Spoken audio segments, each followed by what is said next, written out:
right? And when you say stick to EU, for us, stick to EU is not a question. We stick to EU. Whatever EU does sort of tells us we stick to EU. The problem is for us how to, EU is so afraid to irritate Russia, and you read it everywhere, right? But you don't irritate Russia Not with economics us. at the same time that you can irritate it through political or military questions, I think. We shall see. We shall see. So that's why. But Medvedev already said that if Ukraine dares to enter FTA, there will be serious sanctions and stopping of trade here and there, and he said it in public and loudly. So, and I had these questions: do you think this is true, and so on? Do you think they will do it, and do you think? So, my personal view is that this roaring lion is frightening and threatening before the event, not to allow the event. After, if we do go to the event and through the event, then the things will go simply different. Yes, but I mean, for economy, I think I have the impression you will not necessarily have a major crisis, but in terms of NATO enlargement, for example, I don't know.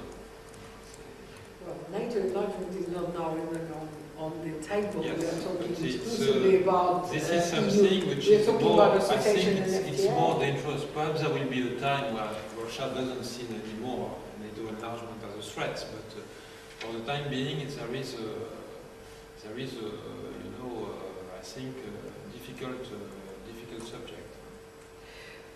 My question was about the values, and when I talk or standards or principles, and have you, and you said that no values can be separated from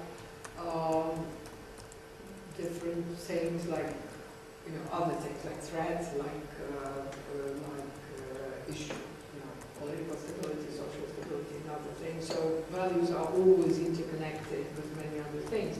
But still, values are values, and standards are standards, and rules are rules, and principles are principles. And they exist.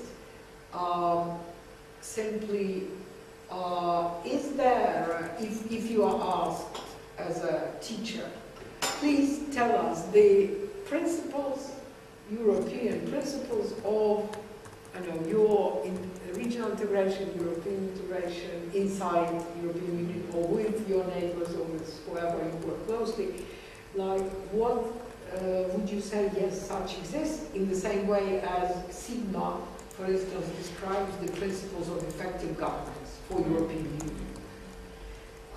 And they are clearly defined, very clearly defined. So, we know the values. I told you in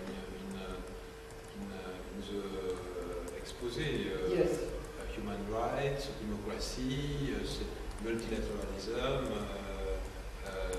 so multilateral cooperation, collective security. These are the values of the EU. But the question, you can have values, it is in the treaties, it is in the security strategy doctrines, etc. But reality and principles have to be matched, also for the United States. So you have to a policy cannot be based only on values. Right. It's not possible. It's, Okay. you have to and there is geopolitics also. And when you define a mandate to negotiate an agreement with Russia, you put the different elements, including energy cooperation, including economic cooperation, including regional conflict, etc. And then you negotiate and you try to strike an agreement. Good, thanks. And about fatigue? About the fatigue, I think one of the main reasons of the fatigue is the fact that Europe is getting older. It's, I am in a country where you know the level of, I don't know how you say, fécondité, taux de fécondité. You have 2 children for every woman in France, right? So it's one of the highest rates in Europe. But in many other countries, in Germany, Italy, Spain, in Eastern Europe, it's only between 1 and 1.5, you know.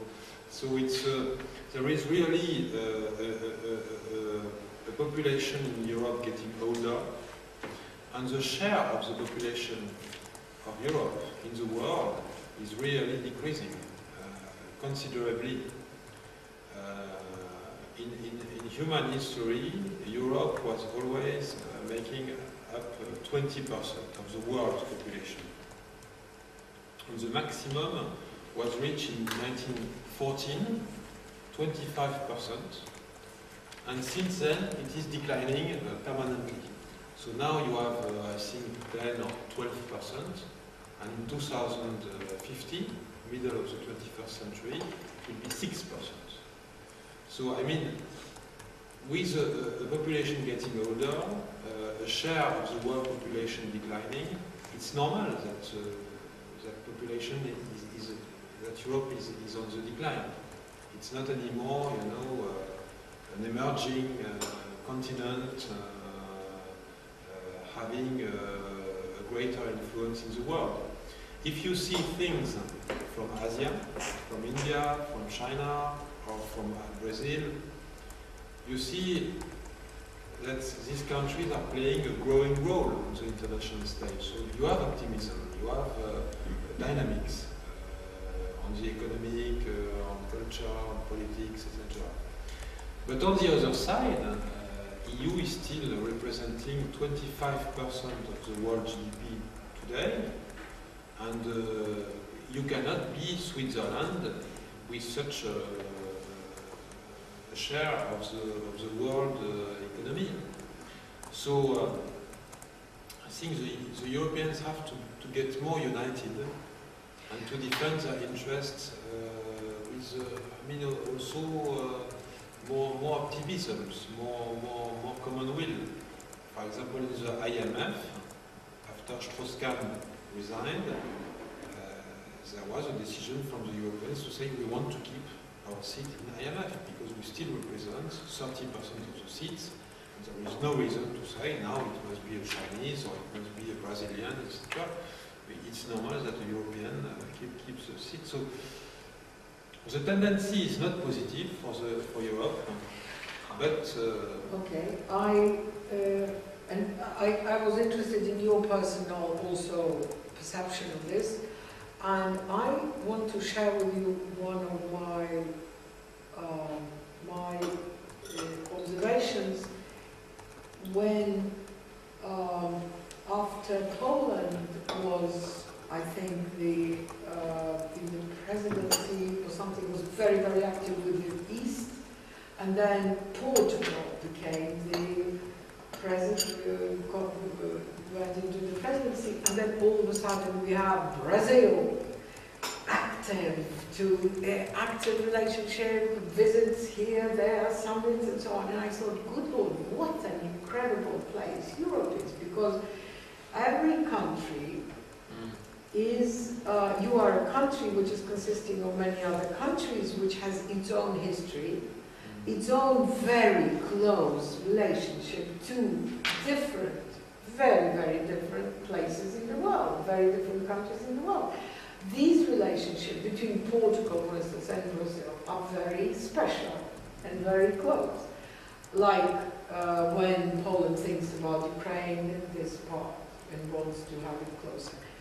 So normally, it is no country in the world has this power of having such